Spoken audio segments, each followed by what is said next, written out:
ne le savez pas, mais Jonas et moi avons eu l'opportunité, il y a de ça plusieurs mois, d'avoir entre les mains, et ça pour plusieurs semaines, le Graal horloger que nous considérons dans l'horlogerie moderne. Ouais, on a eu de la chance. C'était en mars dernier. On a pu, grâce à Laurent Ferrier, la manufacture prestigieuse, on va vous expliquer le pourquoi du comment, vous allez comprendre, mettre la main sur la fameuse classique Traveler Globe Night Blue. Alors, histoire que je m'en mêle pas les pinceaux, d'ores et déjà, je vous dis qu'on va l'appeler la classique Traveler ou même la Traveler. Ouais, comme ça. Traveler, j'aime bien. Ça veut tout ça dire. Ça convient parfaitement. Ouais. Alors, avant qu'on débute, je pense que c'est important pour nous déjà d'imposer le truc. C'est que pour nous, c'est un rêve absolu de pouvoir filmer une Laurent Ferrier et surtout de collaborer avec eux. Ouais, mais avant ça, j'ai envie de revenir sur notre première expérience, en fait, notre premier contact avec eux, notre première collaboration. C'était l'année passée, en octobre 2024. On a eu la chance d'aller à Plan-les-Ouates, directement dans leurs ateliers. Alors, à l'époque, c'était une maison de maître. Rien que ça, le petit bâtiment sympatoche. C'était là où leurs ateliers étaient effectivement basés, t'as raison, à Plan-les-Ouates. Et on a eu la chance de filmer tous les différents savoir-faire, d'aller faire un peu le tour des différents postes de travail et de découvrir à quel point, on vous met forcément en description la vidéo en question, à quel point c'est une manufacture qui est à taille humaine, qui fait les choses de manière hyper artisanale. Bien entendu, ils utilisent aussi des systèmes très modernes. Industriels, bien sûr, oui. Mais ils fonctionnent de manière artisanale et ça nous a déjà foutu une première claque. Ouais. Entre-temps, il faut savoir que, et ça c'est entre la vidéo justement de 2024 et la vidéo d'aujourd'hui que vous êtes en train de regarder, Laurent Ferrier a déménagé. Ouais. Alors ils n'ont pas déménagé pour aller bien loin, finalement ils sont restés dans le même quartier de Genève, c'est-à-dire Plan-les-Ouates. Ils sont juste passés de cette fameuse maison de maître dont Jonas passait, que vous pouvez aller d'ailleurs voir dans la vidéo, vous verrez un peu plus de quoi on veut parler quand on parle de maison de maître. Pour le coup c'est en fait, c'est comme ça que ça s'appelle. Pour aller s'installer dans d'autres locaux beaucoup plus modernes, beaucoup plus intéressants, spacieux. Alors ça veut pas dire qu'ils ont du coup changé leur méthode de fabrication, leur méthode artisanale, leur méthode de manufacture finalement. Juste plus de place. Voilà, ils ont juste modernisé finalement leur ergonomie. Optimisé. Ils ont optimisé leur espace de travail. Ce qui est certainement pas plus mal pour les personnes, les hommes et les femmes qui y bossent. Je pense que l'un dans l'autre ça doit être plutôt cool. Je pense que c'était important et ils nous l'ont dit, ils nous l'ont évoqué. Ça leur a fait quand même une petite larme à l'œil de quitter cette belle maison de maître parce que ça a quand même un certain charme, mais aussi pour le côté agréable de toutes les personnes qui y travaillent, ils y voient leur avantage. Et du coup, pour revenir finalement au sujet qui nous intéresse, il y en a deux. Il y a finalement, vous parlez un petit peu de cette Laurent Ferrier Traveler, puisqu'on vous a dit qu'on vous l'appelait comme ça. Et puis aussi de vous parler de pourquoi, comme on le disait en introduction de cette vidéo, pourquoi Laurent Ferrier, la manufacture Laurent Ferrier, est de notre point de vue, de manière extraordinairement subjective, considérée finalement comme la manufacture moderne, actuelle, qui nous fait le plus vibrer actuellement. À tel point, j'ai envie de dire que c'est pas compliqué. Si aujourd'hui, Patek Philippe nous envoyait un mail en disant voilà, venez dans notre boutique récupérer, vous pouvez en faire une vidéo de notre Calatrava, telle référence actuellement disponible au catalogue, ou Nautilus quelque part. Alors, vous imaginez bien que Jonas et moi, on serait un peu comme des fous, comme des gosses, mais je sais qu'au final, passer 2 semaines avec une Patek Philippe moderne, actuellement au catalogue Calatrava par exemple, ou une Laurent Ferrier de la collection classique, par exemple.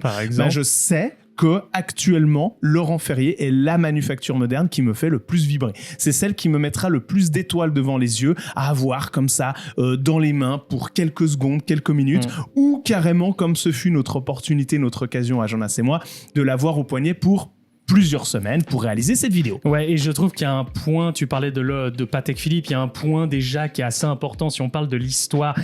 Patek Philippe n'y est pas pour rien du tout dans tout ça. C'est comparable. Ouais, parce que justement, Laurent Ferrier a été créé en 2009, donc c'est très très récent. C'est une manufacture qui est pas bien vieille. Clairement. Pourtant, on aurait l'impression qu'avec tout ce qu'ils sont capables de faire, ils ont 200 ans dans les jambes. Mais ça, c'est grâce à notamment Laurent Ferrier, monsieur Laurent Ferrier, qui a travaillé pendant de nombreuses années chez Patek Philippe. Donc on y retrouve un petit peu l'esprit, on y retrouve un peu le lien, la cohérence, et il a connu son partenaire, qui maintenant fait partie intégrante de Laurent Ferrier, c'est à eux deux qu'ils ont créé ça, c'est François Servanin. Et ces deux personnages-là ont participé plusieurs fois aux 24 heures du Mans. C'est comme ça qu'ils se sont connus de par la course automobile. Ouais. Et ils ont trouvé cette passion commune de la course automobile. Et ensuite, un peu, je pense que Laurent Ferrier a dû insuffler son amour pour l'horlogerie, à tel point que je crois qu'il a offert une Patek Philippe à François lors de leur dernière course, quand ils ont fait deuxième, je sais plus exactement, mais aux 24 heures du Mans.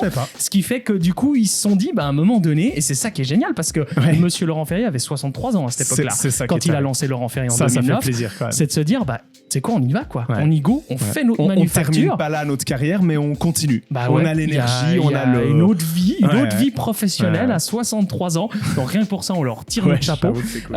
Et c'est déjà ce premier point-là qui a une forme, qui me fait dire qu'en fait, il y a une forme d'amour un peu naturel comme ça, qui s'est créé chez Alexis et moi pour Laurent Ferrier. Ce côté extrêmement... naturel. Sans chichi, sans vouloir en prouver à qui que ce soit. Un côté un petit peu sympatoche. On a l'impression que Laurent, c'est notre poteau. Sympatoche, c'est le mot. C'est notre poteau. Il y a quelque chose de très à taille humaine, et ça, on l'a ressenti effectivement quand on était allé visiter une première fois leur atelier dans leur ancien environnement, là où ils travaillaient avant à Plan-les-Ouates, et on a été revisiter le tout, alors de manière un petit peu moins conséquente, mais la deuxième fois aussi quand ils ont déménagé, et les deux fois la sensation elle est identique, c'est-à-dire que finalement on voit que les personnes qui travaillent là-bas, déjà ça se compte finalement pas sur les doigts d'une main, on va pas déconner, mais deux mains, deux pieds, voilà, deux pieds, voilà, pied à toi aussi. Donc voilà, il y a quelque chose de cool, il y a quelque chose de très à taille humaine, et finalement ça c'est quelque chose qui se ressent dans les montres. Une fois qu'on a l'opportunité, la chance, potentiellement, je sais pas si vous avez l'opportunité d'aller au Watches and Wonders édition prochaine, ou Geneva Watch Days, parce que Laurent Ferrier, ils y sont aussi au Geneva Watch Days à Genève, ou à d'autres choses, ou une boutique, ou à Paris, Antoine de Macedo, je sais que c'est un grand fan aussi de cette manufacture-là, il a d'ailleurs les éditions Antoine de Macedo, c'est sympa, ça c'est quand même chouette.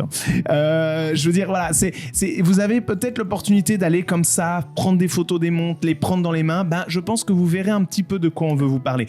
Quand on vous parle de la simplicité Laurent Ferrier, et pourtant, et c'est là où ça rejoint le storytelling que tu évoquais, c'est-à-dire ce côté très sportif, cette histoire sportive finalement d'origine qui a été la genèse de la manufacture, au final, malgré les 3 collections, donc on a première collection, on a la Sport Auto, la Square. Voilà, la Square en deuxième temps, et la classique, dont fait partie de cette classique Traveler. Tout à fait. Finalement, qu'importe la montre qu'on va prendre chez Laurent Ferrier, on va retrouver cette simplicité. Et c'est comme si finalement, quand les équipes de Laurent Ferrier décident de fabriquer une montre, de créer une montre, c'est vraiment cette simplicité, cette sobriété qui dicte le tout. Et à la fois, c'est hyper complexe parce que justement, il y a des métiers d'art, il y a des savoir-faire.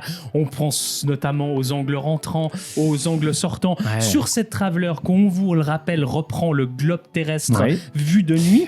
Donc, il y a dû avoir déjà une émaille grand feu. Déjà, un émaillage grand feu, champ levé. Pour vraiment, alors le champ levé, c'est vraiment pour séparer finalement ces différentes informations que vous allez retrouver sur l'émaillage. Sinon, ce serait une couleur unique qui finalement remplirait la surface. Pour vraiment créer ces différences entre les océans, les continents, les machins, ça c'est le champ levé. C'est-à-dire qu'avant de passer à l'amaillage, ils vont fabriquer comme ça des petits liserets qui vont venir départager. Voilà, faire un peu office de frontière. C'est très juste. Le monde est régi un petit peu comme ça, de continents peut-être plus quelque part, même si on voit pas vraiment les frontières, mais on voit surtout les continents. Et c'est surtout, en fait, moi, ce qui m'inspire le plus là-dedans, et on est en train justement, après cette vidéo-là, on va tourner une petite séquence où on va expliquer aussi à quel point le côté imparfait de l'être humain qui va travailler sur une montre à la main, tout à fait. Parce qu'on peut retrouver chez Rolex, Omega, j'en passais des meilleurs. Et de moins en moins Patek, pour continuer un petit peu ce parallèle. Créer une émotion unique dans un objet, et notamment dans une montre de chez Laurent Ferrier, puisque quand on parle d'émaillage, forcément la couleur va pas chaque fois ressortir exactement la même chose. Il y a un côté très hasardeux, très unique. Quand la personne au pinceau va appliquer la feuille d'or sur les endroits qui doivent être illuminés sur notre globe terrestre, ne seront pas exactement chaque fois la même chose. Tu peux jamais reproduire de manière identique comme ça au pinceau 2 fois la même chose, c'est pas du copier-coller. Un angle rentrant, un angle sortant sera peut-être avec une légère bavure vue avec une loupe x10, mais c'est ça qui est beau, qui nous permettra de dire là c'est l'être humain qui a intervenu dessus, et ça eh ben, mine de rien, ça devient de plus en plus rare. Oui. Et c'est quelque chose qui nous n'arrêtera jamais de nous faire rêver. Ah bah c'est d'ailleurs même ce qui nous fait rêver de base dans la quintessence horlogère. En tout cas, nous, c'est De comme l'artisanat. Ouais, voilà, c'est ça. De quand tu as une montre entre les mains ou un objet, mais là on parle bien d'une montre, bah finalement t'as ce truc où tu vois, ça transpire les heures passées et surtout le savoir-faire de ces femmes, de ces hommes qui ont bossé sur cette pièce-là. À cette pièce. Et ça a une résonance, ça a quelque chose d'unique, de poétique, de beau. Et bah finalement, ça s'est ressenti tout au long de ces quelques semaines quand même, toi et moi, passées en compagnie de cette montre. Ouais. C'est que on n'avait pas l'impression de porter une montre show-off de fou. Non. Bon, pourtant, on s'est baladé dans les rues de Genève. Et pourtant, elle coûte des sous. Bon, pourtant, on est un petit peu moins de 100 000 francs quand même sur cette pièce-là. On est sur de l'or blanc, on est, comme on vous l'a dit, sur de l'émaillage au niveau du cadran, on est sur un calibre absolument stratosphérique équipé de leur mythique micro-rotor en or jaune qui est juste sublime. Ça, ils ont le talent de dingue de le faire, ce micro-rotor. On est sur une montre qui a un savoir-faire, une prouesse artisanale absolument fantastique. Et pour autant, j'avoue que je me suis baladé dans les rues de Genève avec...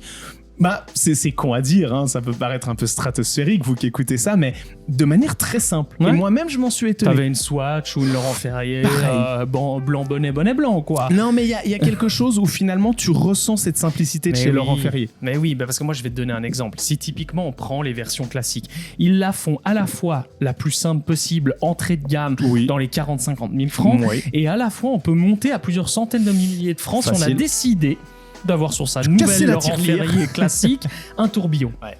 Mais là où, et je pense que vous avez déjà toutes et tous vu plusieurs montres, que ça soit en images, en photo, tourbillon de chez Patek, de chez Audemars, etc. L'objectif de la marque est de vous montrer que vous avez un tourbillon au poignet. Et puis aussi, quand vous la portez, quand tu fais un tourbillon, ce serait cool que le voisin d'à côté ou la voisine puisse voir que vous avez un tourbillon qui tourne par ici. Qui gravite. Laurent Ferrier, c'est tout l'inverse. C'est tout l'inverse. C'est-à-dire qu'ils ont fait un tourbillon et ils l'ont mis à l'envers, sur le calibre, derrière. Le seul moyen que vous avez pour finalement continuer à être certain ou certaine que vous avez un tourbillon dans votre Laurent Ferrier, ça va être d'enlever la montre du poignet, de retourner la montre et de voir ce magnifique calibre qui sera pour le coup équipé bel et bien d'un tourbillon magnifiquement décoré, encore une fois, avec des polis bloqués, avec des polis miroirs, avec des anglages, etc., etc. Donc tout sera absolument magnifique. Mais une fois que vous avez la montre finalement au poignet, pour vous comme pour votre voisin, comme Jonas l'a dit, vous n'avez pas de moyen de voir que vous avez un tourbillon dans la montre. Il y a un truc, c'est que c'est souvent marqué comme ça à 6 heures avec une petite inscription. Ah mais là, il faut des jumelles. Ouais. La personne d'à côté, pour le voir, très faut bonnes des lunettes. Jumelles.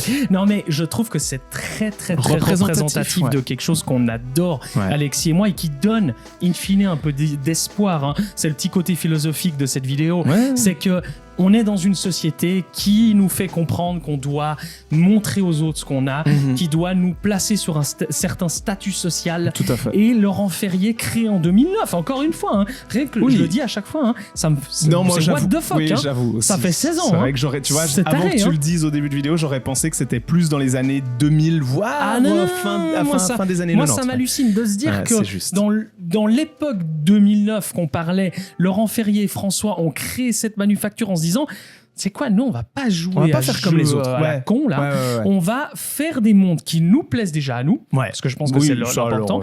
On va respecter le savoir-faire horloger de base comme on aimait bien tout jadis, même si tout n'était pas bien, mais on se comprend.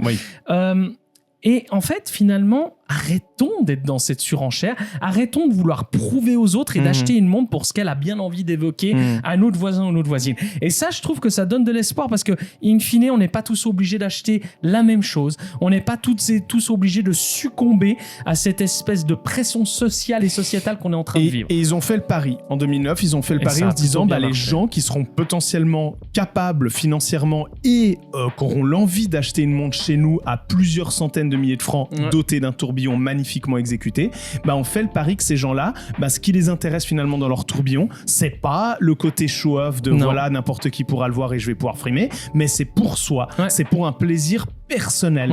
Et ils sauront reconnaître ce qu'il y a derrière. Ce qui les intéresse, c'est ça en fait. C'est ça. Aujourd'hui, on vient avec cette vidéo où on vous fait part de cette sensation, de ce feeling finalement extrêmement subjectif que Jonas et moi ressentons. C'est-à-dire que pour l'heure, hein, aujourd'hui, ça fait déjà quelques temps qu'on le cultive, Laurent Ferrier est officiellement notre manufacture moderne qui, tout pris en mélangeant comme ça, c'est notre manufacture qui nous fait le plus rêver dans le moderne, c'est la montre qui nous fera le plus rêver.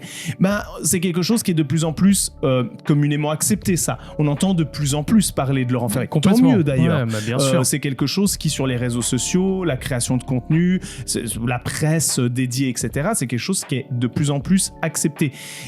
Comme quoi, c'est cool de voir qu'en 2025, malgré tout, les modes actuels que tu évoquais, c'est-à-dire de surenchère, eh ben non. Il y a une marque qui est là, un peu les irréductibles gaulois, qui arrivent tout de même à venir en disant non, vous voyez que comme quoi c'est possible. Ouais. C'est possible de venir à contre-pied et à contre-courant et de créer quelque chose de différent. Ouais, et je pense que s'il y a un truc pour terminer avec cette fameuse pièce classique Traveler qui, Alexis et moi, nous a fait vibrer dès le début, avant même qu'on la prenne en main, parce qu'on le savait, Laurent Ferrier est connu pour leur micro-rotor. Oui, c'est vrai. Et ça, c'est le truc qui, personnellement... je sais pas, j'associe un peu Laurent Ferrier aussi au côté micro-rotor. Ouais. On connaît toutes et tous les mouvements mécaniques, d'autant plus à remontage automatique. Pour avoir il faut un rotor, il faut quelque chose, une masse oscillante. Ouais. On peut avoir plusieurs types de masses, soit une masse qui prend totalement la place à l'arrière et qui vient tourner sur votre montre, soit une masse périphérique qui est un petit peu incrustée sur les côtés, soit ce fameux micro-rotor. Et ce micro-rotor, c'est quelque chose où Alexis et moi, on est extrêmement sensibles vis-à-vis de cette minutie, de cette petite justesse, de ce petit côté aussi finalement. Ce côté où, encore une fois, ça veut pas en montrer trop. C'est pas une énorme plaque qu'on met à l'arrière qui est gravée de tous les côtés avec la moitié qu'on est évidé, machin truc. Non, c'est une petite pièce sympatoche en métaux précieux parce qu'il faut pas déconner. Et puis pour l'inertie aussi. Bien entendu. Et puis quand même. Tant qu'à faire.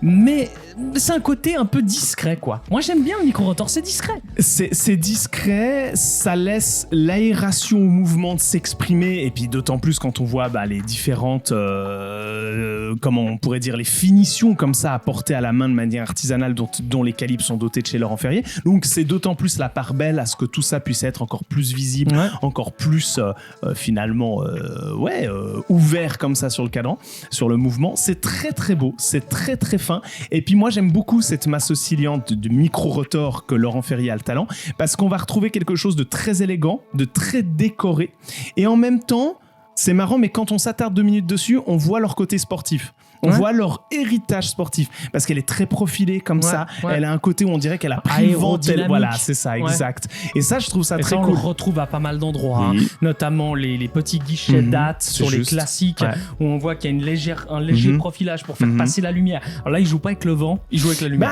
Les deux sont deux sont parallèles. Enfin, ça va capter davantage la lumière, mais on pourrait presque penser que c'est quelque chose qui a été pensé aussi pour laisser passer l'air, quoi, aérodynamique. C'est très beau, c'est très cool, et j'avoue qu'ils ont, moi qui suis pas forcément un grand sportif dans l'âme, ils ont ce talent d'allier ces deux univers de manière ultra subtile, au point où parfois on peut chercher un petit peu l'un ou l'autre. Mais attends, où est l'élégant là-dedans, où est le sportif là-dedans, et en fait quand tu fais la somme de tout, tu t'en rends compte, et c'est hyper beau, et je pense que c'est un gros défi. C'est pas évident de réussir à associer ces deux notions. Clairement. Et ça, bravo à eux. Et je pense que vous l'aurez compris, cette vidéo n'étant pas forcément l'objectif de vous décrire en détail. On se retrouvera sur Insta, sur TikTok pour décrire plein de petits détails sur cette montre-là.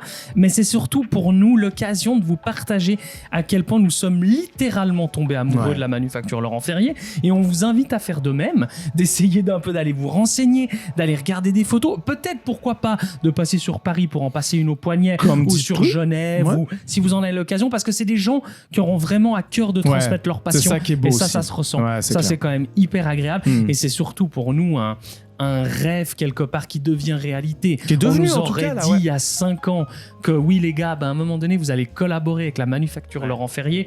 Déjà peut-être il y a 5 ans on aurait dit qui, c'est-à-dire il y a 3 ans en arrière, il y a 5 ans, mais peut-être largement pas aussi bien qu'on les connaît maintenant. Non, c'est certain. Mais en tout cas il y a 3-4 ans, quand on en parlait dans les premiers lives qu'on faisait et qu'on nous posait la question, Messieurs, si vous avez un budget limité, qu'est-ce que ça serait pour vous? Je c'est- sais que Laurent Ferrier est revenu plus d'une fois. Et maintenant de savoir En live, qu'il- hein. Il y a de ça déjà complètement. 3-4 ans. hein. Complètement. Je m'en Complètement. souviens quand je le disais. Et de se dire que maintenant on a la chance de collaborer avec eux, on a la chance Ouais. de pouvoir vous présenter tout ça.